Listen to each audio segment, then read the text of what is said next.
بناوی خوای گەورە سڵاوتان لەبێت بینەرانی بەڕێز و خۆشەویست ئەنجومەنی وەزیرانی عێراق پرۆژەی یاسایی بودجەی 2021 پەسەند کرد و وا بڕیارە ڕەوانەی پەرلەمان بکرێت. لە لێدوانێکیشدا مستەفا کازمی سەرۆکوەزیرانی عێراق دوای پەسەندکردنی پرۆژەی یاسایی بودجە ڕایگەیاند کە لە پرۆژەی یاسایی بودجەدا فەرمانبەران بە ئامانج نەگیراون و وەزیری کاریش ڕایگەیاندووە کە موچەی سێ سەرۆکایەتیەکە کەم دەکرێتەوە. نادنی پرۆژەی یاسایی بودجەی 2021 بۆ پەرلەمان لە کاتێکدا تاکو ئێستا هەرێم و بەغداد لەو بارەیە نەگەیشتونەتە ڕێکەوتنێکی گشتگیر. ئەم شەو لە بەرنامەی ئەمڕۆ لەگەڵ بەڕێز سۆشار عەبدوڵڵا ئەندامی لیژنەی دارایی پەرلەمانی عێراق لەو بارەیەوە زانیاری دەخینەوە. نزیکەی 2 هەفتەیە شاندی هەرێمی کوردستان لە بەغدادی پایتەختی عێراقن بە ئامانجی ڕێکەوتنی سیاسی وابووری لەسەر بودجە و کێشەکانی نێوان هەولێر و بەغدا. بەڵام تا ئێستا کۆبوونەوە زۆر و بۆرەکان هیچیان لێ سەوز نەبووە. هاوڵاتیانی کوردستانیش چاوەڕێی هەڵوێستەکانی حکوومەتی عێراق دەکەن بۆ ئەوەی بزانن دۆخی موچە و بژێوی خەڵک بەرەو کوێ هەنگاو دەنێت.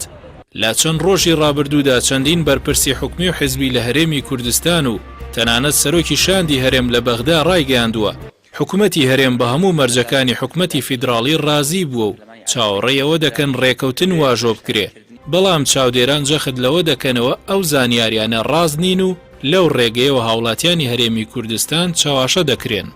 بە پێی زانیاریەکان شاندی هەرێم لە بەغدا لە هیچ کۆبوونەوەیەکدا نەیانتوانیوە ئامادە بن و نەوتی هەرێم ڕادەست بکەن. تەنانەت قوبات تاڵەبانی چەند جارێک ڕایگەیاندووە شاندەکە ڕۆیشتۆتە بەغدا بۆ جێبەجێکردنی یاسای پڕکردنەوەی کورتێنانی دارایی و بابەتی پەیوەست بە داهاتی نەوت. لە کۆبوونەوەکانی نێوان شاندی هەرێم و بەرپرسانی باڵای عێراق ڕاستەوخۆ بە شاندی هەرێم وتراوە ئایا نەوت ڕادەست دەکەن یان نە. قوبات تاڵەبانی وتوێتی ئەو بڕیارە لە دەسەڵاتی ئێمە گەورەترە واتە وەفدەکەی هەرێم هیچ دەسەڵاتێکی ڕێکەوتنیان لەگەڵ بەغدا پێ نەدراوە بەڵکو تەنیا بۆ کات بەڕێکردن و کبکردنەوەی دەنگی شەقام و چاواشەکاری ڕۆشتونەتە بەغدا.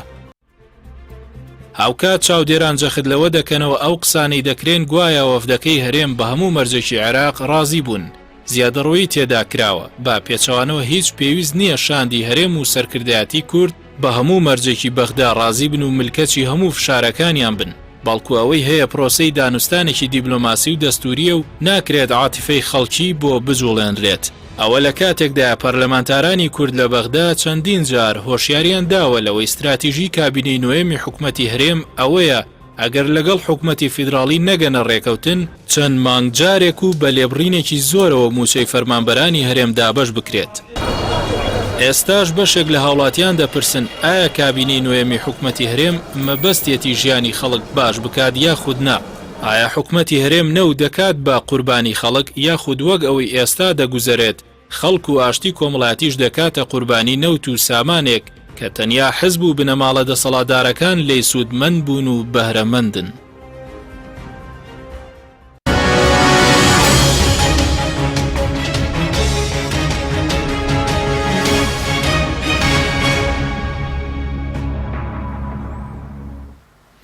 جارێکتر سڵاوتان لەبێت بینەرانی بەڕێز کاکوشار بەخێر بن. سوپاس مامەڵێن. زۆر سوپاس. ئەگەر سەرەتا لەوە دەست پێ بکەین نوێترین شت پەسەندکردنی پرۆژەی یاسایی بودجەیە کە کەمێک لەمەوە پێش ئەنجومەنی وەزیرانی عێراق پەسەندی کرد بە شێوەیەکی گشتی پرۆژەی یاساکە بۆ عێراق بۆ هەرێم چی تێدایە؟ زۆر سوپاس. لە ڕاستیدا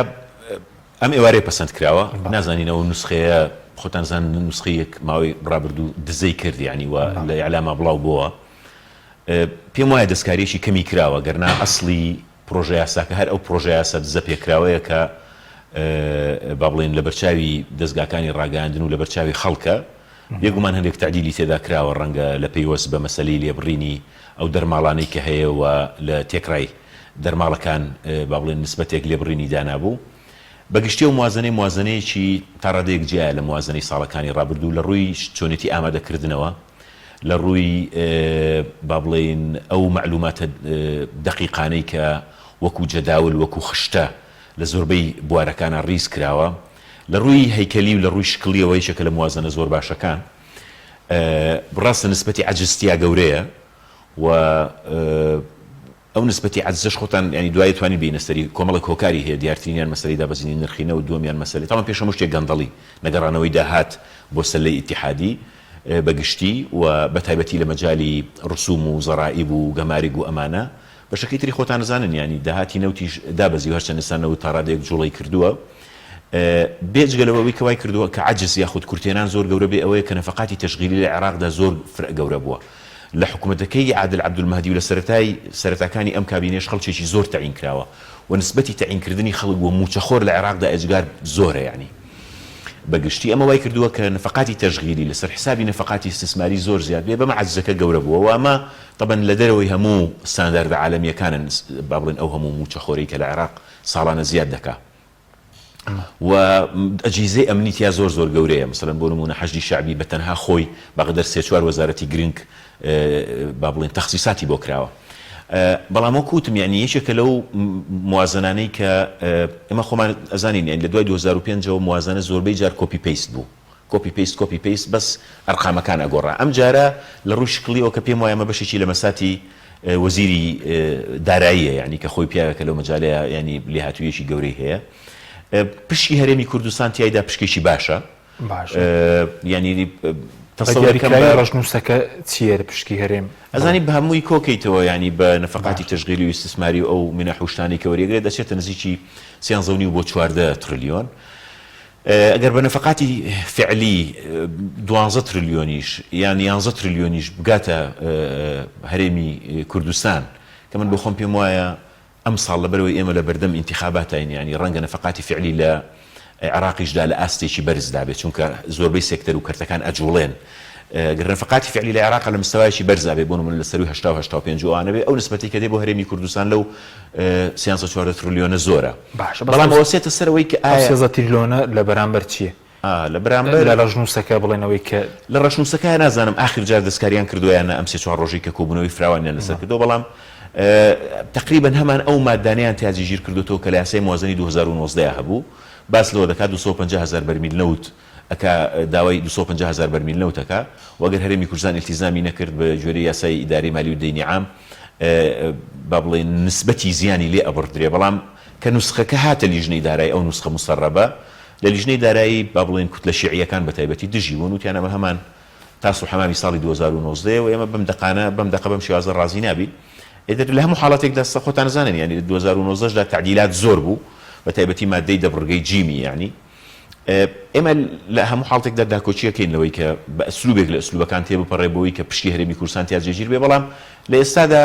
طرحی نوێ بۆ مەسەلەی نەوت هاتووەتە پێشەوە هەری نەوتی هەرێمی کوردستان ئەو وەفدێکی ئێستا لە بەغدایە قسەیان لەگەڵا کردوون بە واضحی کە پیان وتون ئەگەر ئێوە ئامادەن مەلەفی نەوتی هەرێمی کوردستان بن بە ئێمە چینە ژێرباری مەلەفەکە بەو قەرز و التیزاماتانەشی کە ئەو مەلەفە دروستی کردووە لە بەرامبەر ئێمە با بڵێن پشتی هەرێمی کوردستانە نێرین یعنی ئەگەر ئەمانە نەوت ڕادەست بکەن و بتوانن لانی کەم بۆ نمونە 12 تریلیۆن داهات لە بەغداوە وەرگرن کە کاتە مایوقارب ینی زیاتر لە 10 ملیار دلار بۆ نمونە ئەو موچە بە تەواوەتی دابی نەکات ینی هەتا بەو قایمەی کە خۆشیانە ئەڵێن یانیان بەو نسبەتی کە خۆشیان ئەڵێن مانگانە ئەوە نەمان پێویستە 800 ملیار و شتێگوانە 895 ملیار تقریبا ینی 900 ملیار ینی ئەوەی کە نزیکە بێتەوە لە 900 ملیارێک دەبەن داهاتی ناوخۆش خۆ داهاتێکی زۆر زۆرە داهاتی ئەو گومرگ ینی با بڵێن ئەو مەنافذ و یان با بڵێن ئەو دەواازە ڕسمی و ناڕسمیەکان زۆرە ینی ئەگەر نسبەتێکیشی بنێرنەوە بۆ هەرێمەوەی ترەتوانن موچەی پێ بدەن بەڵام ئایا ئەیدەن یان نایدەن بەڕاستی من لەو ڕۆ یاخۆ ئیلتیزامەکەن یان ئیلتیزام ناکەن لەو ڕۆ من نیگەرانی زۆرم هەیە یعنی ترسی زۆریشم هەیە نیگەرانێکە چی ئێستا دەربارەی نەوت ئەزانی چکاوانەی سەبوون دوێنێش سەرۆکی حکوومەت قسەی کردووە دڵ هیچ بیانوێکمان نەیشتۆتەوە بۆ بەغداد قسەی کردهبوو ڕاست کاگ قوباد و وەفدەکەی ئەو وەفدەکە هاتوون بەداخەوە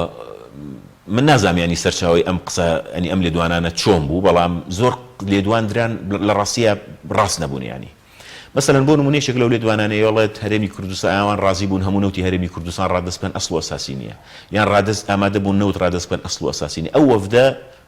بەڕوونی لە کۆبوونەوەیە لەگەڵ سەرۆکی حکوومەت لە کۆبوونەوەیە لەگەڵ لیژنەی دارایی ئێمە لە کۆبوونەوەیە لەگەڵ حیزبە سیاسیەکان و تویانە ئێمە بۆ یەک ئامانج هاتووین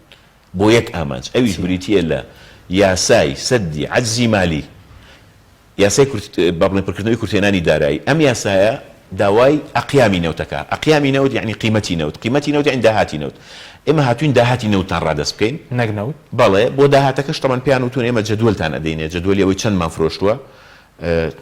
و ئەم بەگوێرەی ئەم جەدوەلە چەندمان ئەکەوێت تەلاتان بماننەوە ئەومان ئەوێت ینی ئەو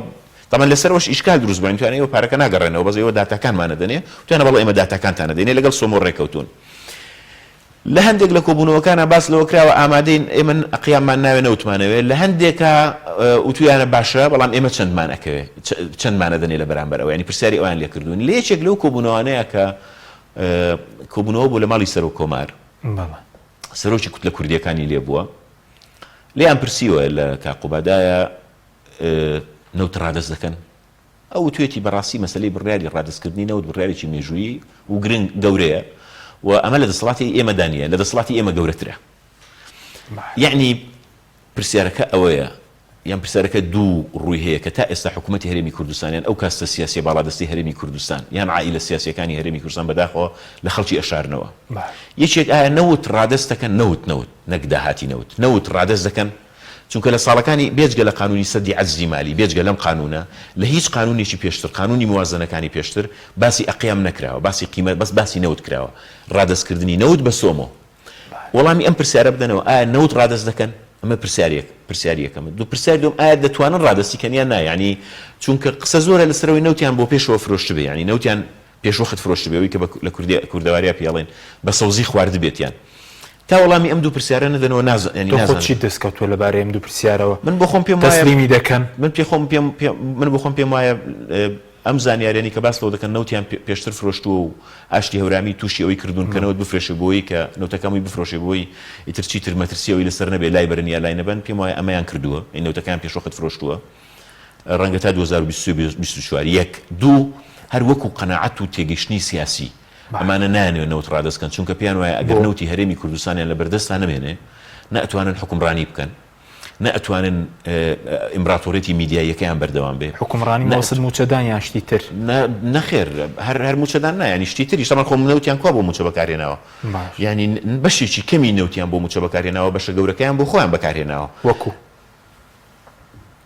جایانی وەڵی ئەوەندەمان گوتۆ تۆ بێتان بۆ کاک حەشیم ینی کورد قسەیشیە دەڵێن کە مانگ دیار بوو حوزێ بە ئەنگوس نییە ینی پێویست ناکە بڵێ ئێوە مانگە ینی خۆ هەموو خەڵکی کوردستان ئەزانێ تۆ بەس سەیری دیقەتی دیوەخانەکانی ئەم کە پێشوازی خەڵکی تیاکەن کە پێشوازی وەفدی ئەجنەبی تیاکەن کە سەیریەکە یان ئەو با بڵێن کەشخە و فەخفەخەی کە ئەیکەن هەر کەسێک سەیریان کە هەست ناکەی ئەمانە سەرۆک یاخۆت بەرپرسی وڵاتێکن کە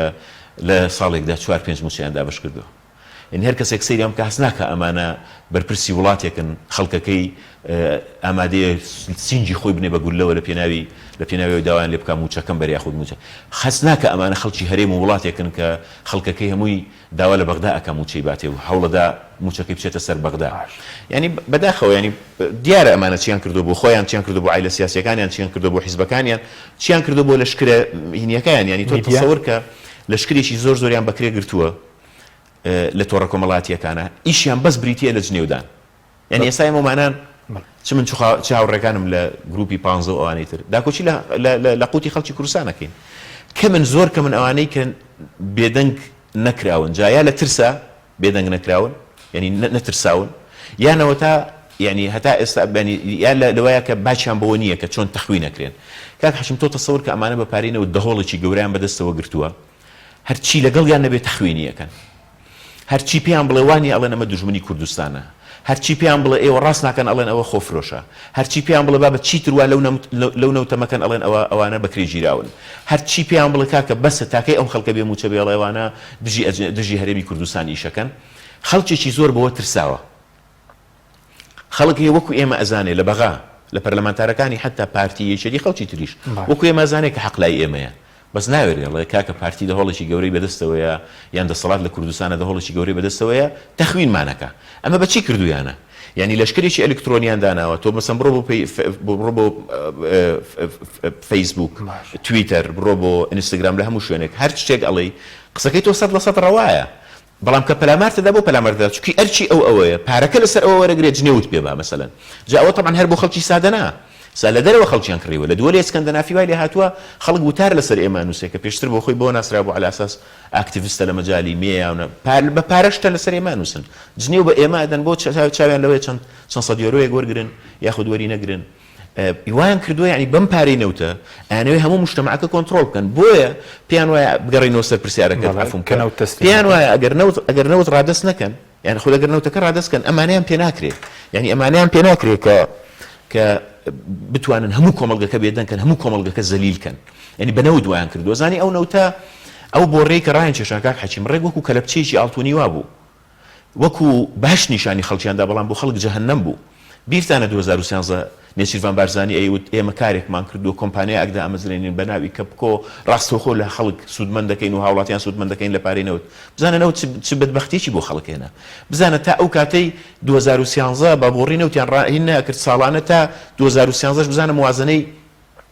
پشکی هەرێمی کوردستان لە موازنەیە لەسەروی 11 ملیار و 12 ملیار دلار بووە بە کاشی هاتووە بە سێ وەجبە هاتووە لە موازنەی مخەتەتیش لە میزانەی مخەتەت یعنی بڵێن لە پشکی مخەتەتیش دایان ناوە ینی لەو نەک لە فەقاتی فعلی بە سێ وەجبە بە کاشی پارەکەیان بۆ هاتووە باشە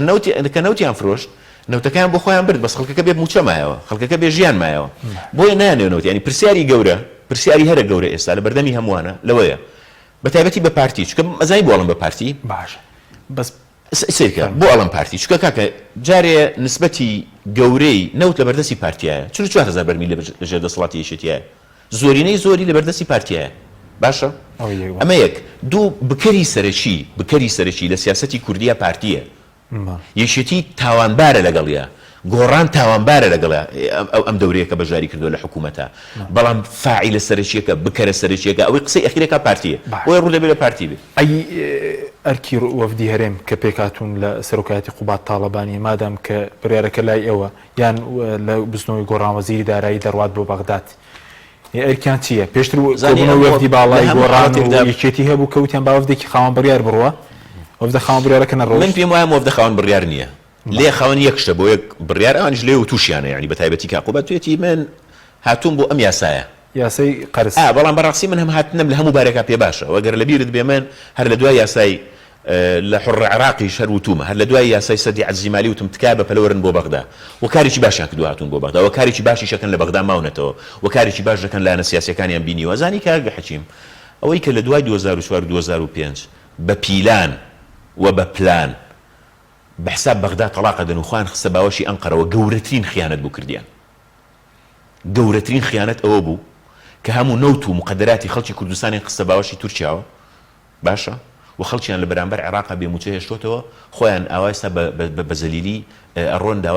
داوای موچەکەن داوای هینەکەن و نە ئەوە تا توانیان ئەم بۆڕینەوتە بکەن بە شادەماری بژێوی و ژیان بۆ خەڵکی کوردستان وا بکەن خەڵکی کوردستان چاوی لە موچە نەبێلانی کە موچە ئەخر خۆ زۆر ئەوەی کە زانی کاگ حەکیمەوەی هەژاری نەبینی بێ ئەوەی بێپارەی نەبینی بێ ئەوەی کە نەزانێ وەرگرتنی 70 ڕۆژ بێ موچەی چییە و چۆنە خۆ لە تێناگەنێن خۆمانە باچیان بۆ خەڵکەنیە جاویستم هەر یەک هین تەواو بکەم ئەوەی کە ئێستا خەڵک قسە ئەکا لە دژی ئەوەی کە کاکە ئەم نەوتە لەکوێ چییە بۆ وای لێەکەن ئێستا وای لە هاتووە نەوتەکەشیان کردو بە فشە کوردایەتی یعنی ئەڵە ڕاخرێمە نەوت چۆن ڕادەسی بەغدا بکەین کە لێ پرسی بۆی کاکە تۆی فرۆشی بۆ خۆتی فرۆشی لەگەڵ بەغدارێک کۆ بۆی خەڵک موچە وەرگێ ئەڵێ نامەوە تانەوێ ئەو بوون بە جاشی بەغا بۆ یاڵە نەوتەکە ڕادەسی بەغا بکەین یعنی باش ئەگەر خۆت بیفرۆشیش خراپە ئەخر ئەمە چ پەیوەندی بە قواری هەرێمەوەی کاکە گیان خۆ من هەموو جارێ وتومە عێراق وڵاتێکی فاشیلە عێراق وڵاتێکە هەولێر لە بەغدا فاشیلترە بەغدا لە هەولێر فاشیلترە حکمی هەردووشیان بە لەعنەت بێ باشە باش بەڵام کێشەکە ئەوەیە بەغدا ئێمە ئێستا بە قانونیش بەشێک نین لە ئەنقەرە بەشێک نین لە تورکیا بەشێکین لە عێراق بە قانونی دەولی بێ مجتەمەعی دەولی هەمووی هەرێمی کوردستان وەکو بەشێک لە عێراق دەبینێ دەفەرمووی خۆ نایان وت ڕێفراندۆمەکەن دەوڵەتەکە دروست ئەیکوا دەوڵەتەکەیان باش با دەوڵەتەکان دروست کردای بۆی ئێمە یەکەم کەس بینە بە هاتیناتەوە ماوتادەی وڵاوە ئەو دەوڵەتەیە وتر لەمە دوا پەرژینمان هەیە و گورگ پەلامەرمان نادا باشە ئێ بەس خۆ دروستیان نەکرد ئێتا دروستیان نەکرد دەوەرە فرسەت وەرگرە لەم عێراقا ئێ باشە یعنی سەیرە کە سەدام حوسێن لە بەغدا حکمی کرد ئەمانە پێیان شانازی بوو بڕۆن دەست بخەنە ناو دەستی سەدام و پێشیان وا بوو کوردایەتیە کوردایەتەکەی خۆیان تەڵەن کوردایەتیان نەکردوانە ئێ بەس ئێستا تۆ وەزیری خارجیەکەت پارتیە معقولە من بڵم وەرە ڕێکەوە لەگەڵ عێراق بۆی خەڵک چیتر بێموچە نەبێ بڵێ وڵات تۆ جاشیت و تۆ خۆفرۆشیت کێشەکەەوە هەیە دیسان پشتدەری ئەڵێن گوێزان لەباری خۆی دەژمێرێ خائین پێی وایە هەموو کەس خائینە خۆفرۆش پێی وایە هەموو کەس خۆفرۆشەوە ببوورەوە بەم شێوە قسەکەم چونکە هەموو میدیاکانیان لە دژی من و هاوڕێکانم هانداوە لەسەرەوەی کەمانە تەنها لەبەرەوەی ئەڵێن بابە چیتر نەوت مەدزن مەیدزن چیتر بەسەیتر ئەم ئێوارە لەگەڵ ڕەفیقێکمان دانیشت بووم یعنی بیرم لەوە باشە هەموو تاکەی بەردەوامە بن ینی تاکەی ئەیانەوێت بەم شێوازە ئیدارەی بن بابگەڕێنەوە سەر گفتوگۆکەمان ئەگەر ئەوانە نەوت ڕادەست بکەن ئەگەر نەوتەکە ڕادەست بکەن موازنەی 2021 عێراق موازنەیەکی زۆر استراتیژیە و پشکی هەرێمی کوردستانی تیا جێگیر کراوە و ئەگەر نەوت نەبێ بە کێشە لە 2021 بەس نەوت نەکەن بە کێشە وعدە دەین کە خەڵکی کوردستان کێشەی موچەی نامێنێ ئەمە یەک ئەوە معدل لە ناو پەرلەمانتوان وەربگرن ئەگەر نەوت تەسلیم کەن بەڵام دەسەڵاتەکە لای پەرلەمانە نەکاکەجان دەسەڵات ڕاستە لای پەرلەمانە بەڵام ئەوێ پێم ئەڵێ من لە نەوتی بەسرە ئەم پارەیە نادەم تۆ نەوتت هەیە نەوتەکە بگەڕێنەوە سەلەی ئیتیحادی هەمومان با بەبێکەوە بەشداری بکەین ئەو پشکەی خۆت وەرگرە من بم لە جێی مەسرور بارزانی قوبا تاڵەبانی ئەڵم کاکە وەرن ئەوە مەلەفی نەوتەکە پێشتر ئاشتی هەورامی و نێچیروان و ئەوان وانێک تاوان مۆمانەیەوە نیە حکوومەتی پێشوو بە کاقوبادی شەوە تاوانبار نەبنتیایە بەدەستمانەوە شکاوەتەوە هەڵی گەورەمانتیا کردووە شیرینیەکانمان خواردووە چیمان کردووە وەرن مەلەفی نەوتەکەمان لێ وەرگرن بابن نەوتی مەلەفی نەوتەکە خۆن مەلەفی نەوتەکە وەرن خۆ کوردستان ناگوازنەوە ئەو نەوتە هەری خەڵکی کوردستانە هەری کوردستان ئەمێنێ یعنی ئەمانە ئەگەر هەروکو ئیستثماریش سەیریکەن بڵێن با بە عێراق وەرە کانە نەوتەکانمان بۆ پێش بخە جاتەمان بۆ معلومات دەگەر عێراق بێکانە نەوتەکانی منتیقی پێش بخە بەململانی حیزبی بینی عائلەی تاڵبانی و بارزانی نایکە ئێستا تۆ سیرکە وەختی خۆی هەموو جارێ ئەمە وتۆ ئەوەی کە پێوترێت داهێنانی دۆزینەوەی نەوت هیچ بوو هیچێتی نەبوو ئێستا بڕۆ بزانە نسبەتی زۆرینەی نەوت لەژێر دەسەڵاتی پارتیایە بۆ چکەوە بەرهێنان لە کانە نەوتەکانی ژێر دەسەڵاتی پارتیا کرا ئەگەر ئەوان بێن بەس بە عێراق وڵن بە ئەم کانە نەوتانەمان بۆ ئیدارە بە بۆ ماوەیەک باشە ئێخۆ لە مستەقبلێکە دەسەڵاتێکی شەفافتر باشترە بوو باوەری گرنەوە بەس ئێستا لانی کەم تو ئەم نەوتە لە 2013 سیرکە کاک حەشیم لە 13 و 14 و 15 و 16 و 17 و 18 و 19 و 20 بۆ تۆ بۆ ماڵوێرانی ئێ تۆ نەکبەت یعنی بە 8 ساڵ لەوە تێنەگەی کە ئەم نەوتە بۆ تۆ بە ماڵوێرانی زانیوە من لە مقابلەیەک ئاوتم ئەمێ دووبارەی کەمەوە وەختی خۆی لە گفتوگۆکانی 2004 و 2005 لە مەطبەخی دەستورە خوا لێ خۆش بوو ئەحمەد چەلەبی نەسیحەتێکی یەشێتی کردووە بە دوو کەسی وتووە یەکێکیان وفاتی کردو یەکێکیان لە ژیانە ماوە توانن لێ بەنای منەوە یعنی بڕۆن لێی تەکید کەم زان ئەم قسەی ڕاستیان ڕاست نیە طبعا نزانن ئەحمەد چەلەبی یەکێکە لە عیملاقەکانی اقتصادی عێراق و لە مستەوای یعنی عالەمی شایەک بوو لە پیاوە زۆر لێ هاتووەکان سەرۆک پێشولیژنەی دارایی بەڵێ ئەحمەد چەلەبی خوا لێی خۆش بێت بە کاک نەوشیروان و بە دکتۆر بەرهەم ساڵحی و تۆ دکتۆر بەرهەم ئێستا سەرۆکی کۆمارە پێی وتۆ ئێوە بە حساب حیزبێکی لیبرال و سۆشیال دیموکرات و کراوان پێچێ زۆر لە نەوت نەزانن بەم شێوازە دیفاعی لەکەن بۆ ناو دەستور وا بەردەوام بن عایلەی بەرزانی وەکو شێخەکانی خریج لەکەن ئاگاتان لێ بێ ئاوا بەم شێوازە دیفاع ئێوە نازانن نەوت چ کارە ساتێکە بۆ گەلان ئێوە نازانن نەوت بە تایبەتی لە بیدایەتەکانی دەرهێنانیە چ قوربەسەریەک بۆ میلەتان دروستەکە چۆن عوائلی سیاسی ئەسەپێنێ چۆن سیستمی سیاسی مستەبد ئەهێنێتە پێشەوە تۆ دیقەت بە خەڵک هەیە دژی ئێمە قسەکە دەزای لەبەرچی بەس لەبەرەوەی بندیوارە جا خۆشی تەمان پیانوای ڕۆشنبیری گەورەی گەلەکەمانن ڕۆژنامەنووسی گەورەی گەلەکەمانن لەبەرەوەی بندیوارە ناڵێ ئەوانە داکۆچی لە مافە دەستوریەکانی هەرێمەکەن لەڵەو لاوانان ئەیانوی ڕادستی بەغدامان بکەن جا قەزدم ئەگەر ئەمانە لە سەرتاوە بڵێن تاویکەی وتی کەناوتەکە بەڵا بە دوای خۆدێنی پێی وتبوون کاکە ئێوە وریابن بەم شێوازە کە داکۆچی لەوە ئەکەن نەوت هەمووی هەرێمی کوردستان خۆی سەرپەرشتی بکە و بەو شێوازە بێ و حکوومەتی عێراق بە هیچ شێوەیەک ئاگای لێ نەبێ و تەنها لە هەرێمی بەم شێوازە عایلەی بەرزانی وەکو شێخەکانی خلیج لێکەن يعني وايلي كان طبعا كأهم شيخ كان خليج أجر وأنا وكو خليجيان اللي بكرده وفعلا نسا مثلا شون بونمونا دبي ياخذ تجربة إمارة دروس كرا وخواب والله إما سباس ما نكردن بالله منك نقدم أكردن وصف ما كردن والله نقد جيانا أبوم بشتيواني ما كردن لاني كم لصايا دو بانزان بخوان ببردها لصايا هشتان ببردها بدها ملتك وكو شيخ كان خليج يعني لاني كم وكو تجربة إمارة ده ما أنا لصدقنا وتي بخوان بن لصايدين نشاني خلقتني طبعا بو ويران بو يعني باشا بس وكو تدأو في ديك يستلا بغدايا يك امانجي اويش بو ديبزكني ياسا قرزكا ئێستا لە یاسای قەرزەکە چی بەرزدێنن دوای دێنە سەر پرۆژە یاسای 22 لە یاسای قەرزەکە پێم وایە سوکە وعدێکیان وەرگرتووە سوکە وعدێکیان وەرگرتووە کە شتێک بکەن یعنی طبعا سەرۆکی کۆمار لەسەر خەتە لیژنەی دارایی ئێمە لەسەر خەتین زەختەکان زۆرن بۆ ئەوەی کە لانی کەم لە پێناوی موچەی خەڵکی کوردستانە تەمویلێکی تر بنێردرێ بەڵام ئێستا بە تایبەتی وەزعەکە دیسان بەهۆی دەستکاریکردنی سعری سەرفی دۆلار و بەهۆی مەسەلەی ئەو موازنەیە و بوونی مەسەلەی لێبڕین لە دەرماڵەکان کە بێگومان زۆر کەمیەکەینەوە یعنی هەرچەند ئەمڕۆ کازمی خۆشی ڕایگەیاندەوە بەڵام ئێمە لە لیژنەی دارایی تەوجوهمان وایە کە ناکرێ یعنی هەمووی لەسەر حسابی میلەت بێت طبعا بۆ معلوماتە یعنی حکوومەتی هەولێر و بەغدا لە ڕووی فەساد و فەشەلەوە زۆر لێگەچن تەسەورەکەمەوانە بتوانن تەمویلێک وەرگرن ئەگەر بتوانن وەرگرن ئەمە شتێکی زۆر باشە بە تایبەتی کە بەس بەغدا داوای چی دەکە لە بەرامبەر نردنی بڵند چەند دەیە بنێرێت تەسەورەکەم مەقاسەیە بکەن بەدا ئەگەر بینێرن کە تەمەنا ئەەکەم بینێرن تەسەورەکەم لەسەر حسابی شێوازی مەقاسە بینێرن مەقاسە چییە بڵێ داتاکانت چەندە ئەوەندەت بەرەکەوێ بەشەکەی تر بنێرن و ئەگەر ئەوەندە بکەن باش ئەزانی کاک حەکیم خۆ ئەمە زۆر عیبە وەفدی هەرێم وەڵا ئەڵەن ماوەتەوە لە بەغدا ئەوە بۆ بە ئەمە بە ئیشە باشەکەیە لانی کەم لەوێ مقابلێ بکەن خەڵک ببینن هێزە سیاسیەکان ببینن پەرلەمانتاران ببینن ئەمە ئیشێکی باشە یعنی زۆر خراپە کە ئەمانە هەموو جارێ بۆ هاتوون بۆ بەغاوەکو بۆ دەست بە دیوار هاتوون و یەکسەر گەڕاونەتەوە هەمان ڕۆژ من زۆر لەو ڕۆ دەستخۆشیان لێکم پێشم باشەکە بەم شێوازە لەوێ بەڵام بەو شەرتەی طبعا بەو شەرتەی کە ئەڕۆن دەسەڵاتیان هەبێ یعنی من لەگەڵەوەیان نیم بە هیچ شێوەیەک لەگەڵیان نیم کاقوبات بڕوا بۆ بەغاو هیچ دەسەڵاتی نەبێ من زۆر لەگەڵ چیەگە دەسەڵاتی نەبێ ڕۆڵی چی دەبێت آخر کاکە ئەو ئێستا ئەڵێ چاوەکەم ئەو ئەڵێ باشکرا ئەڵێ من هاتوون بۆ یەک ئیش ئەویش بریتیە لە مەوزوعی یاسای سەدی عەجزی مالی بۆ هاتوون بۆ مادەی حەوت ئەو مادەیە مافێکی ئێمەیتیایە هاتوون بۆ جێبەجێکردنی ئەوە ئەی بۆ 2021 چیان کرد بۆ 2021 کە پێشتر هەر کاک حەکیم هەر لە استراتیژی موازنەی نووسینەوەی استراتیژی موازنەی وەفدێکی هەرێمی لێ بووە وەفدێکی هەرێمی لێ بووە فەنیەکان طبعا و جۆرە لە لێکتێگەیشتن هەیە ئەوەی کەوا بڵاو کرایەوە کە ڕێککەوتون بەس مشکلەکە چییە مشکلەکەی هەموو جارێ ئەمە بەغەڵەت لە ئیعلامات تەسویقی بۆ کرێ کاکە ڕێککەوتن لەسەر موازنە ئەزانی کەیە ئەو ڕۆژەی لە ناو پەرلەمانە دەنجی لەسەر درێ ئەگەر نا هەرچیەک بنووسن لە قانونی موازنە کە دێتە پەرلەمان ئەگەر پەرلەمان کێشەی بۆ دروستکرد تێگەچێ بۆیە ئێمە کاتێک ئەتوانین بڵێن ئەزانی ڕێککەوتنی ئاخر جا لەسەر پشکی هەرێمی کوردستان کەیە ئەو ئێوارەیە کە ئێمە پشکی هەرێمی کوردستان لە مادەیە کات جێگیرەکەین وە کۆندەمانی لیژنەی دارایی و هەمومان اتفاقی لەسەرەکەین و ئەچین دەنجی لەسەردەین ئەوە اتفاقی کۆتاییە کە من تەمەناکەم بتوانین بەڵام ئەمە بەس یەک شتمان بۆ بکرێ من بۆیە ئەڵێم هەموو فشار بکەین بۆ ئەوە هەمومان فشار بکەین بۆ ئەوە نەوتەکە ڕادەست بکەن نەوتەکە ڕادەست بکەن ئێمە هیچ کێشەیەکمان نابێ فشارەکان چین بۆ وەڵی فشارێک ئەزانی فشار زۆرە ینی هەموو جۆرە ینی فشاری مەدەنی زۆر گرنگە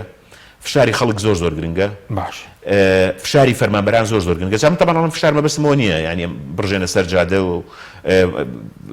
چەتە سیاسیەکانیش بەگول لە وەڵامیان بنەوە من زۆر دژی ئەوم بەڕاستی کە ئەڵم دژی ئەوم مانایەوە دژی خۆپیشاندان بم من لەگەڵ خۆپیشاندانم بەڵام بەداخەوە خۆپیشاندان هەموو جارێ بەم شێوازە عنفیلەیەکەوێتەوە بە تایبەتیش کە خۆپیشاندانێک گشتگیر نەبوو هەر لە سنووری پارێزگای سلێمانی بوو نەگوازرایەوە بۆ دهۆک و هەولێر کاریگەری نابێ بەڕاستی ینی کاریگەری ئەوەی نابێت کە هەرچەندە ئەم خۆپیشاندانەیە ئەم جاری ئەم دوایی سلێمانی دەنگدانەوەی نێودەوڵەتی هەیە طبعا ئەم دەنگدانەوە نێودەوڵەتیە گەورەیە بەنسبەت ینی بۆ فەزەحکردنی حکمی چەتەکانی کوردایەتی ئەمە بەشی زۆری بە خوێنی گەشتی ئەو گەنجانە نووسراوەتەوە کە بوون بە قوربانی ئەو توندوتیژەی کە لەم سنوورەیە ئەکرا کە تا ئێستا کەس نازانێت بکەرەکانی چێن وەکەوەی کە فەزایی هاتبێتن کەسێک جورئەتی نییە دەسەڵاتدارەکانی ئەم سنوورە بێ بڵێ ئەمە بکوژەکانن کە ئەمە لووتکەی شوورەیە طبعا لووتکەی شوورەی سیاسی طبعا بۆ دەسەڵاتدارانی ئەم سنوورە بۆ حکوومەتی هەرێمی کوردستان بۆ محافظ بۆ هەر هەمویان یەک بە یەک معقول نییە خۆ خەڵک کوژراوە ینی ئەمە ئەزانی کاک حەکیمەمەوە ئەمانەوە حسابەکەن کە لێبوونەتەوە هەر بەڕاستیوە حسابەکەن لێبوونەتەوە ئەگەر نا معقولە ینی ئەم بێدەنجیە ئەم شەرم و ئەم شەرمە لە ئاسین قەزمەوە بوو کە فشار زۆرە ینی مەسەلەن فشاری ناتوندوتیژی کە من بۆ خۆم بەتەواوی لەگەڵ خەباتی ناتوندوتیژیم جا خەڵکەی ئەمە ئەم دەسەڵاتە بە ناتوندوتیژی ناڕۆ کاکە ئەمە ڕاستە ئەمانە بە خوێن هاتوون ئەشڵەن بە خوێنە ڕۆن خۆیان ئەڵێن بەس هەر کەسێک بە خوێن بێ کاک حەکیم هەر کەسێک بە خوێن بێ بە چەک بێتە جێ ئەمانە لەمانە شەریفتر نابێ ئەمە بالای خەڵک ڕوون بێ ئەمانە ئێستا بۆوان لەبەرەوەی وەختی خۆی بە هەڵەیەکی گەورە لە دژی بڕیارێکی عەبدولکەریم قاسم دەستیان دایە چەک بۆ دیفاعکردن لە کۆمەڵێک ئاغا و مەلاک طبعا لە دژی قانونی ئیسلاحی زراعی دەستیان دایە خەباتی چەکداری لەو کاتەوە خەباتی چەکداری بە قەناعەتی من هەتا ئەوەی کە ناویان لە ناشۆڕشی گەورەی گەلەکەمانیش ئەو هەمووی هەڵە بوو کورد لە کوردستانی باشوورە خەباتی چەکداری نەکردایە زۆر کارەساتی بەسەردانە داهاتەوە من مەسئولم لەسەرم قسەیە و ئامادەشم بە سەعات گفتوگۆی لەبارەوە بکەم زۆر کارەساتی گەورە زۆر تراژیدیای گەورە کە بەسەر ئێمە هاتووە بەشێکی بەهۆی ئەوەی کە ئێمە پەنامان بردووە بۆ خەباتی چەکداری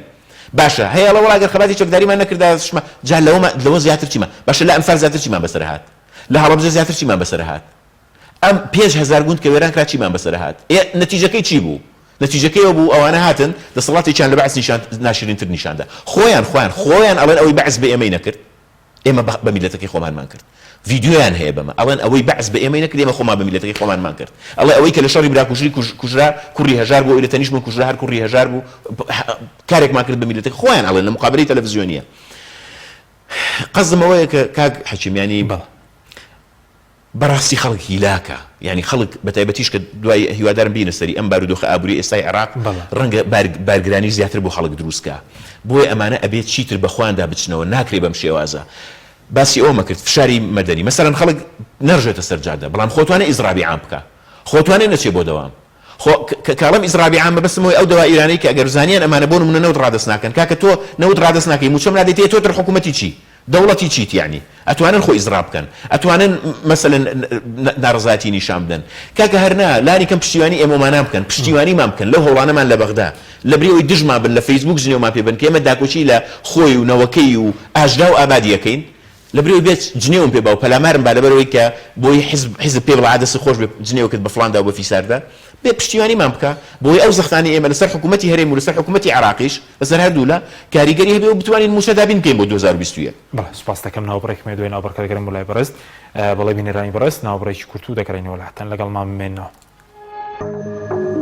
تۆپ ئارت تاکە بریکاری تۆڕی میدیایی کۆمەڵ بۆ بەرهەمهێنان و بڵاوکردنەوەی ڕێکلام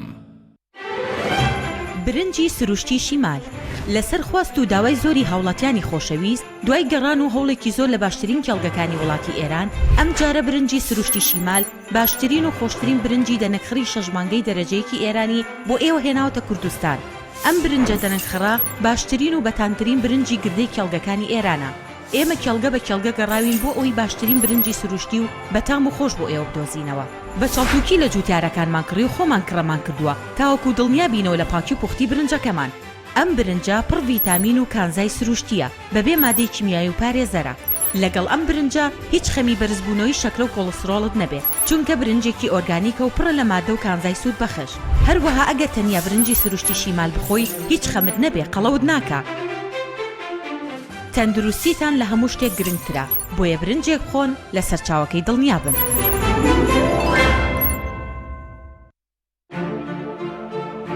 بە باشترین کواڵەتی دەستمان پێکرد و وەک هەمیشە باشترین بەرهەم پێشکەش دەکەین کارگەی هەڵاڵە بە ئەزمموی 12 ساڵی ڕابردوو لە دروستکردنی بوتڵی غازی ماڵان کە ئێستا لە تەواوی کوردستاندا بوونی هەیە بەردەوامە لە خزمەتکردن و ئێستا هاوشێوەی کارەکەمان تەنکی غازی LPG بە هەموو قەبارەکانیەوە بە باشترین کواڵەتی و ستانداردی ئەوروپی لە ژێر چاودێری کواڵەتی کۆنترۆلی حکوومەتی هەرێم و کۆمپانیایەکی تایبەت بە چێککردنەوەی تانکەکان لە ڕووی کواڵەتی و دانانی ئەکسسواراتی ئیتاڵی بەردەوامە لە بەرهەمهێنان ئێستا هاوڵاتیان و هاوردەکاران دەتوانن بێ دوودڵی تەنکی غازی هەڵاڵا بەکار بهێنن کە گرنتی 100% لەگەڵە بۆ ماوەی 10 ساڵ وەک هەمیشە لە هەرزانی نرخ و باشی کواڵەتیدا بێ ڕکابەرین کۆمپانیای هەڵاڵا باشترین جۆر سەلامەتی هەمیشەیی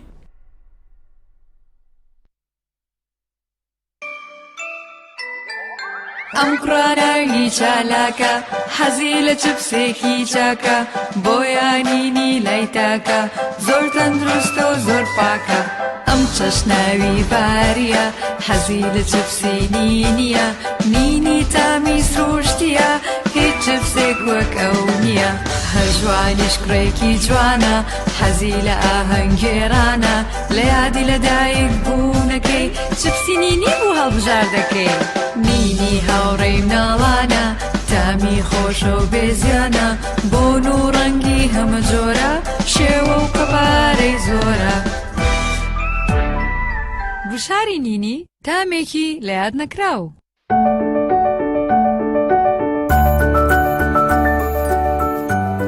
ڕاستە هەسی دایک بوون زۆر جیاواز و چێشبەخشە بەڵام بەرپرسیارەتێکی قورسیشە ئەرچی دایک پاراستنی تەندروستی و گەشەکردنی منداڵەکەیەتی. باشترین خۆراک بۆ منداڵەکەی شیری دایکە، بەڵام لەبەر هەر هۆکارێک دایک نەتوانێت لە شیری خۆی بە منداڵەکەی بدات، باشترین جێگرەوە کۆنفیلاکە.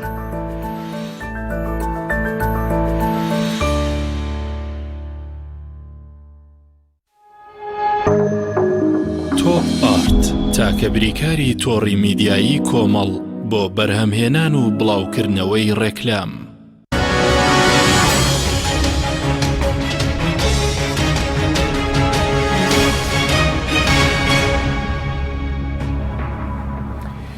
جارێکتر سڵاتان لەبێت بینێرانی بەڕێز کاکو شەرەگر قسە لەسەرەوە بکەین ئێستا بەغداد ئامادەیە کۆی نەوتەکە وەربگرێ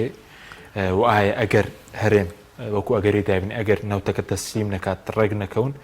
بژاردەی هەرێم چی بژارێک لە بەردەم حکوومەتی هەرێمدایە؟ زانانی لە دووە کۆنگرەی ڕۆژنامەوانیە مەسرور بارزانی قسەیەکی کرد من زۆر ترسم ئەمە استراتیژیان بێ دوو جاریش لەبارەیەوە هۆشداریم داوە دوو جاریش لەسەر بنووسیوە زۆر لەوە ترسم کە ئەوە ئامانجەکەیان بێ ئامانجەکەیان بریتی بێرەوەی لەگەڵ بەغدا ڕێک ناکەوین نەوتەکە ڕادەست ناکەین و ئەوەندەمان لەبەردەستا بوو دابەشی دەکەین جا لە سەدا 40 موچە ئەدەن لە سەدا 30 موچە ئەدەن من لەو بژاردەیە زۆر ترسم و هیوادارم نسنە ژێرباری ئەوە یەکێتی و گۆڕان یەکێتی و گۆڕان با زۆر بە وازەحی بێڵێم بچنە ژێرباری ئەوە هەر تاوان بەرامبەر بە خەڵکی کوردستان ناکەن خیانەتیشیان لێەکەن بچنە ژێرباری ئەوەی ئەمە بکەن بە استراتیژ بڵێن وڵا با ڕێک نەکەوین لەگەڵ بەغدا و با ڕێک نەکەوین لەسەر نەوت و با بڕۆین چەندمان لەبەردەستا بوو ئەوە دابەش بکەین چکە زانی بۆ بە ئاسانی بەڕاستی ئەوانە گەرێستا بۆ نمونە گەرمانجی تریلیۆنی کشیان بۆ بێ لە بەغدا با بێن بە ڕاضیاتی یعنی با بڵێن بیرکاریانە پێمان بڵێن چۆن ئەتوانن بۆ نمونە خۆیان تریلیۆنێک دینار ڕێکخەن یعنی دەستخەن ئاتوانن تریلیۆنێک دیناریان دەستکەوێت سیرکە کاک حەشیم ئەگەر توانیان موچە بە مەزبوطی بدەن چیەکەن بابیکەن مشکلەمان نییە بەس ناکرێ خۆم بڵێن وڵا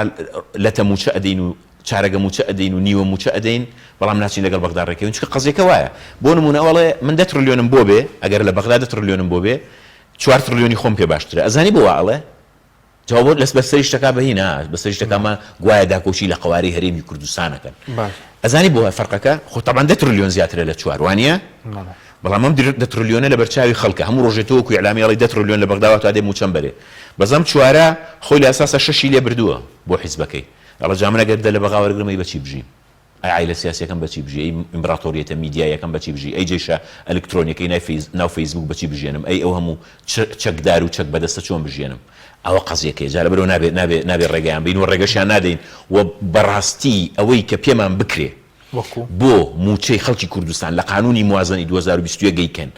ئەیکەین و ناتوانن ئەمانە چیتر بڵێن نەوت ڕادەست ناکەن چونکە نەوت هی ئەوان نییە نەوت هی نەهی باوچیانە نەهی باپیرە گەورەیانە نەوتی خەڵکی کوردستانە نەوت داهاتی خەڵکی کوردستانە ئەبێ ئەمانە داوای لێبوردن بکەن زۆر سەرشۆڕانش داوای لێبوردن لە میلەتە بکەن کە چەند ساڵە بەبێ موچە هێشتویان نەتەوە کاتی هاتوو فرسەتێک هاتووە لە موازنەی 2021 بێنە پێشەوەکو پیاو نەوتەکە ڕادەستکەن ئەم خەڵکەلانی کەم لە 2021 هینی نەبێت ینی بەتایبەتی کە وەکوتم دۆخێکی ئابووری نوێ لە عێراقدا هەیە باشە بەس ئەگەر نەوت ڕادەست نەکەن پێ دوای عێراقی کێشێک بۆ نەوتێرێن دروستەکە بە کورتی دوای دەچین سەر دۆخ ئابووریەکە زانی کاکەمانە بێکەوە لە ژێرەوەی متفقن هاوڕێجان ینی ئەمانە هەم لەگەڵ هەرخۆ کلچیانە لەگەڵ هەر لەگەڵ تورکیا گرێنەداوە بەخوا کلکایەتی و جاشایەتیان لەگەڵ زۆربەی سەرکردەکانی عێراقیشێ بۆ معلوماتت لە پارەی نەوتی هەرێمی کوردستان هەندێکی ڕەشوە ئەدەن بە هێزە سیاسیەکانی عێراق بۆیە لێیان بێدەنگن کەم بڕۆ بۆ هەولێر بزانە چەند سیاسی لەیەکە ڤێلا و شوقە و هینە طبعاً زۆریان هەر وجدانیان کڕیون هی ئەوانیش لەبەرەوە لەسەرەوە ڕێگەکەون هەندێک جار پێت سیر نەبێ لە ئیعلام و لەناو پەرلەمانە بەیەکەوە شەڕەکەن کەچی لە هەمان کاتدا وەفدیان ڕێگەکەوێ بۆ چۆن پشک ڕێکخەن و پشک دابەش بکەن و هیم بکەن ئەیت بۆچی هەموو جارێ لە سەردەمی کە حکوومەت تەشکیلەکەن بەیەکەوە وەکو براوان و باوەش بێکاکەن و ئەوە بێ ئەبوو ئەوە و فڵان ئەبێ بە ئەبوو ئەوە باشە با دو پرسیار بەسەر مەلەفینەوە قسە لەسەرەوەی بۆچی ئەگەر نەوتەکە تەسلیمی بەغداد بکرێ بۆ 250,000 نوێی داهاتی نەوتەکانە 1 ملیار دلار 1 تریلیۆن دینار بێ لە بەغداوە بەڵام بۆچی کە خۆیان بیفرۆشن ئێستا وەزارەتی دارایی 270 ملیار نزیکەی 300 ملیاری بۆ دەمێتەوە ئەوە حکمەتەکە چییە؟ کاک حەکیم گیان بۆم باس کردی حکمەتەکە ئەوەیە ئەی خۆیان چۆن بژێنن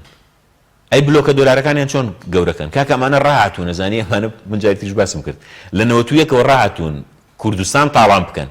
بە بەردەوامی جا بە گومرگ بێ بە شەڕی ناوخۆ بێ بە کلکاتی بێ بۆ دەوڵەتان بە ئاودیوکردنی شۆفڵ بێ بە مەسەلی داهاتی نەوت بێ بودجەوێکە لە تاریادا بەشیانە کرد چەند بە چەند لە بینی هەولێر و سلێمانی ڕاهاتون بە بەردەوامی دەستیان بکەوێ هاوڕێ ڕاهاتون بە بەردەوامی دەستیان بکەوێ ناکرێت دەستیان نەکەوێ ئێستا ئاگات لێ هیچ نەماوە لە مەرزەکانە نەیکەن من جاری تریش هەرم سۆدۆی تۆ باسم کرد هەموو کۆمەلگەی ئێمەیان وێران کرد بە تلیاکە هێنن لەم شارانەیە بڵاویەکەنەوە بۆی بە خێرایی دەوڵەمەند بن زۆربەی بەرپرسەکانیشی لە پشتەوەیە باشە وتم با پرسیارێک تریش بکەم لەسەر مەلەفی نەوتەکە ئێستا زۆر تەرکیز لەسەر ئەو هاوڵاتیە کە لە سنووری پێشدەر مامەڵەی کردووە چەندێک خەڵک مەشغوڵکردنی شەبەوەی کە خۆشیان بدەستنەوە لە تەسلیمکردنی نەوتەکە چونکە لە میدیاکانی خۆیان زۆر بەیاخی پێدەن هەر چەندە و کابرا میدیا نەوتیەکان ها بەڵێ کارێکی خۆ زانی چی بۆ معلوماتت ئەمە یعنی ئەکید کارێکی خراپەوە بە یاسا ڕۆڵی خۆی یەکلاکاتەوە بەڵام ئەم کوڕە قوربانیە من داکۆشی لێ ناکەم تەمانەکیت یعنی کارێکی سەختە چیانەوە من داکۆشی لێ ناکەم بەس ئەمە قوربانیە دا حق بوو بەراوردی کەن کە ئەو چۆن مامەڵی کردو لەگەڵ مشتریەکانی نێچیروان بارزانانی بەرپرسەکانی چۆن مامەڵیان کردو لەگەڵ نەوتی کورسان و شارجێباری چۆن مامەڵی کردو لەگەڵ نەوتی کورسان ئەوان ئێستا بەرپرسەکانی ئێستا چۆن مامەڵەکەن لەگەڵ موچە باشە ئەوان بێباکن بەرامبەر بە هەموو داهاتی خەڵکی کوردستان بە هاوڵاتێکیش بێباک بێ بەرامبەر بە داهاتی یاخود با بڵێن بە پارەی چەند کەسێک کاکە ئەم کوڕە قوربانی سیستمێکە ئەم کوڕە قوربانی تێگەیشتنێکە کە ئەبینێ لە سەروی خۆیەوە هەمووی خەریکی چەتەیە هەمووی خەریکی کاری ناقانونیە هەمووی خەریکی قۆڵ بڕینە کوڕی ئەم کللتورەیە تۆ ئەزانی کاک حەکیم ئەمانە بە میدیا نەوتی و نانەوتیەکانیان کۆمەلگەی کوردیان چۆن وێران کردووە ئەزانی ئەوانە خۆیان کە لە انتخابات بە تەزویر نایبەنەوە دوای بۆ پڕیسینگ دەرپێت دەڵێن ئلیجاب نەقش عوافی ئەوەی کە هێنای بەچێکی کرد پیرۆزی بێ کابرا کە ئەبینێ هیچ لێپرسینەوەیەک نییە کابرا کە ئەبینێ دادگاکانیان وا لێ کردووە کابرا کە ئەبینێ کابرا هەموو نەوتی کوردستان تاڵانەکە و کەسیش قسە ناکایە تەڵانەویش ئەماکە ئەمە خۆی قوربانیە ئەمانە گەر ڕوویان هەبێت لە میدیانەوتەکانیان جەتەڵەن زۆریش ناشرینە تەمانە نەجار پەلاماری پشدەریشی پێدەن کە ئەمە ئەو پڕی شوورەیە چونکە مەحاڵەتێکە ڕووی داوە لە هەڵشۆ ڕووی داوە کەسێک کە هێنا ئەبێ بە یاسا یەکلای کاتەوە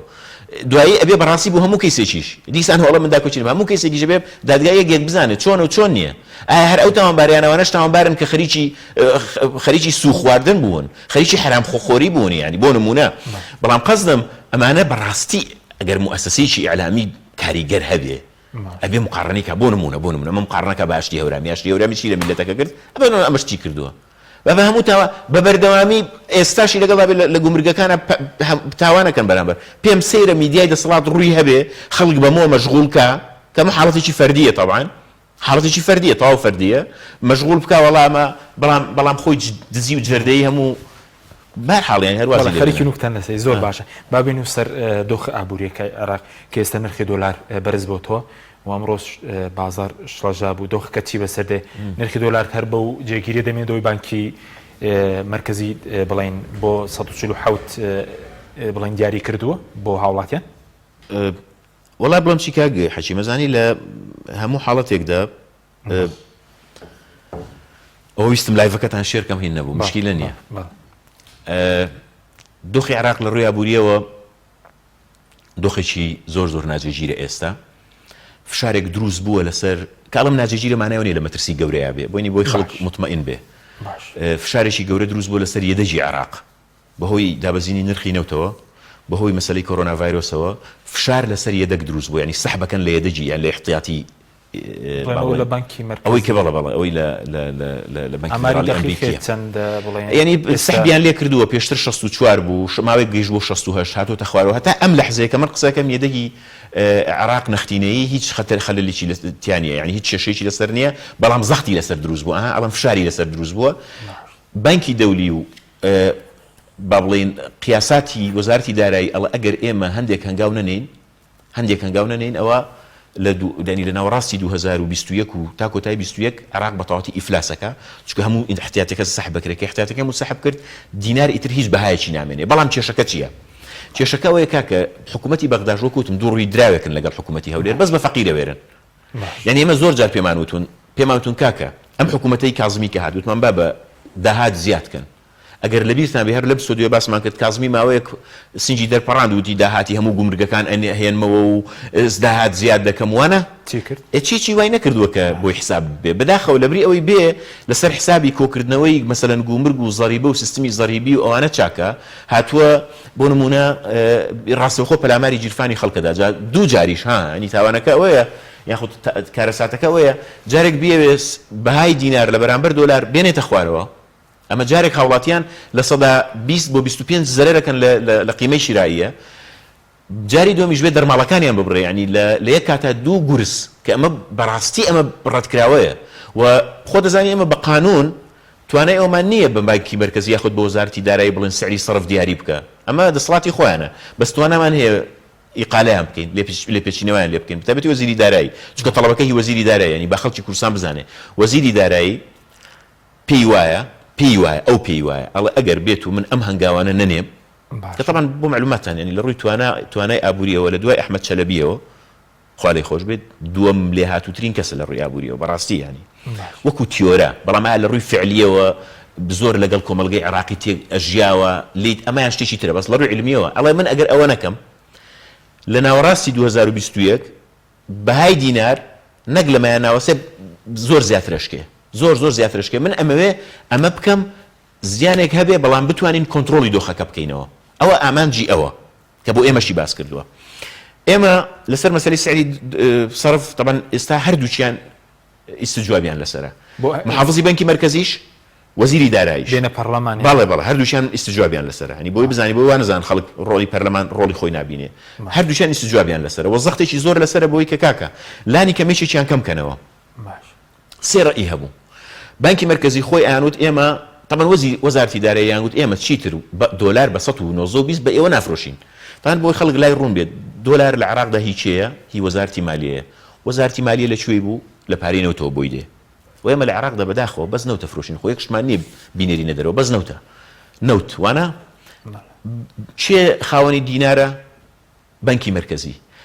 وەزارەتی دارایی ئەڵێ من چیتر بەمە پێت نافرۆشم لە ڕێگەی بە بڵێن پەنجەری فرۆشتنی عوملەوە ئەچم خۆم ڕاستەوخۆ لە بازاری فرۆشم بە گرانتری فرۆشم چونکە بەم پارەیە ناتوانم طبعا ئەمە بوعدی تری زۆر تایە کە هەندێکی باسەکەم دوایی بەتایبەتی لە پێوەست بە مەسەلەی ئیستثمار لە پێوەست بەوەی کە ئەمەی کە نرخی دۆلار بەرامبەر بە دینار هەرزانە بە 190 چۆن وای کردووە کە هەرچی مواد هەیە لە دەرەوە دێت و موادی محلی یاخود وەتەنی ناتوانێت منافەسە بکە لە بیرمانە تەماتە چی ئەکرد بە هین و ئەوانە وانێ تەماتەی دەرەوە هەرزانتر بوو قەمان ماوە بۆی قسەکان کورتکەوە وڵات زیاترە مافریان ناکرێت بەرحاڵ بە کوردی زۆر بە کورتی وتیان یەکەم جار وتیان وەزە بانکی مرکزی وتی با بکەین بە سەوسی بانکی دەولی نەسیحەتیان کردبوون وتبوویان بۆ ئەوەی احتیاتەکەتان هیچ کێشەی لەسەر نەبێ بیکەن بە 160 وەزارەتی دارایی وتیان نەخێریکەین بە 145 ئێستا زەختێکی زۆر هەیە لەسەرەوەی کە ئایا لە 145 ئەمێنێتەوە یان نامێنێتەوە ئەگەر ئەوان پێیان وایە طبعا بەلەسایە بەوەشەوە هێشتا عەجز نزیک لە 133 تقریبا زیاتریش بەمەشەوە ئەوەی تریشیان مەسەلەی دەرماڵەیە طبعا بانکی مرکزی بڕیاریدا لە 145 ڕایگرێ واتە بیفرۆشێ بە بیکڕێ لە وەزارەتی دارایی یان و دوایی بە 146 بیاتەوە بە سەیڕەفە شتەکان و بە 147 بگاتە بەکارهێنەری کۆتایی کە هاوڵاتیانن ئەمە یەک بۆ مەسەلەی دەرماڵەکان ئەو دەرماڵانەی کە زۆری لێبڕاوە بە چەند نەوعێک ئێمە لە لیژنەی دارایی بە ئەکیدی کەمیانەکەینەوە بەڵێ لە پرۆژە یاسای بودجە بە ئەکیدی کەمیانەکەینەوە ناکرێت لە یەک کاتە هاوڵاتیان دوو جار زەربەیان بەربکەوێ بەڵام ئەمە بوعدی تری زۆر تێدایە طبعا مەسەلەی بەرزکردنەوەی سعری سەرف بەرامبەر بەوە قەزەیەکی ئابووری علمی بەحتە ئەوان ئەڵێن سوودیشی هەیە و زیانیشی هەیە بێگومان لە سەرتاو خەڵک زۆر زیانەکە بەڵام وردە ئەوەی کە بتوانن اقتصادەکە بۆ نمونە وەکو لوبنانی لێنەیە لوبنان ئێستا ڕیال لە بازار بە 8,000 لە بانک بە 4,000 فرۆشن یعنی ڕێک لە 150 قیمەتەکەی لە دەستداوە عێراق نانەوێت بگەنە ئەوە جا لەوەیە سەرکەوتووە بنیان سەرکەوتوو نابن بەڵام بەڕاستی ئەمێ مەسجێ بەم ینی ئەو قەلەقیە زۆرەی کە دروست بووە باش لەسەرەوەی کەشت زۆر گرانە بێ و هەموو شتێک وانە چونکە بە جوێرەی ئاخر معلوماتی ئێمە وەزارەتی حکوومەتی عێراق لە ڕێگەی وەزارەتی تیجارەوە تەدەخولەکە یعنی ئەگەر بزانن بۆ نمونە بەهای کەلوپەل و کاڵاکان زیاد بەتایبەتی خۆراک بەرزەبێتەوە ئەوان تەدەخولەکەن لە ڕێگەی وەزارەتی تیجارەوە لە ڕێگەی بتاقەی تەموینیەوە و ئەم گرانی کە خەڵک لە ئێستاوە زۆر کەمەریشکاوە یەکجار وا نابێ ئینشاءالله باشە بە دووە پرسیارم پێ دوای گۆڕانکارتیا بکری نرخی دۆلارەکە گەر شتێکیش مای بە کورد سوپاس دەکەم. والله ئەمە ئەوان ئەڵەن لە ڕووی علمیەوەی مەناتوانین دەستکاری بکەن چونکە دەستکاری بکەین یەکەم عەجز زۆر گەورە ئەبێ، دووەم احتیاتی مەترسی زیاتری ئەچێتە سەر، وەمە حکوومەتی بە بڵێن عێراق لە داهاتوودا عوملەکەی ئینهیارەکە. ئایا ئەزانی کێشەکە چێ؟ کێشەکەوەی گەندەڵیەکی زۆر هەیە لەبری ئەوەی بچن ئەم چارەسەری ئەم گەندەڵیە بکەن لەبەرەوەی هەر نەیان کرد ئاخر جار گەیشتوونەتە ئەوە یان ئەبێ بەم عەمەلیاتە قەیسەریە اقتصادی عێراق ڕزگارکەن یانەوە تا بێ بەڕەڵای بکەن بۆی کە ئینهیار بێنێ. سوپاس دەکەم، دۆ سوپاس بۆ بەڕێز و شارە وڵان دامیریژنی دارایی پەرلەمانی عێراق. سوپاس دەکەم مادومان کردی. سوپاس بۆ بینەرانی بەڕێز، سوپاس بۆ هاوکارانم تا بەرنامێکی دیکە. خواتان لەگەڵ.